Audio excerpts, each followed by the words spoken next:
So the Tennessee Volunteers quarterback is looking for a new NIL deal. And currently, right now, Nico and Tennessee are in contract negotiations ahead of the 2025 season. And while it is speculation and it's unclear, I would assume that if they don't work out a deal, he will probably enter the portal in the spring transfer season. And I believe a few years ago when Nico signed with Tennessee, he signed like a record-breaking NIL deal for almost over $2 million. But as we all know, with pro sports and other places, the market value only goes up. And that's why when you see NFL quarterbacks re-sign, they sign bigger and bigger contracts every year because the market only goes up. And it's the same with college. We got guys like Carson Beck making $4 million.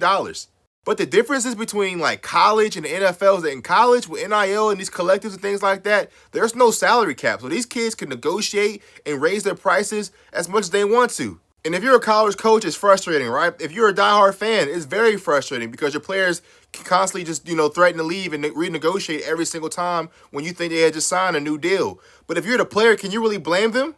Because if you think about it, the players have the control in college ball because a guy like Nico, he's their star quarterback. He took them to the playoffs last year. So you would think they'll want to go into this season with him as a quarterback. And it's like, if you don't pay him, you're going to go into the season with some freshman or some inexperienced guy. So really, Tennessee kind of has to renegotiate and kind of caters to what this kid wants. And as a former college athlete myself, I just missed the NIL by like a year or two when it really got popular. But this just shows you just how much power these players have because they can just do this year in and year out. And it's like, if you're a guy and you really don't have a lot of value to your team, yeah, they'll let you walk. But the spring portal, when you're getting ready for fall camp, you don't want your starting quarterback, especially the guy who took you to the playoffs the year before, leaving and trying to transfer schools. And if I'm Tennessee, that's my starting quarterback, so you got to find a way to keep this kid happy and to make sure he goes into fall camp as the quarterback of your team.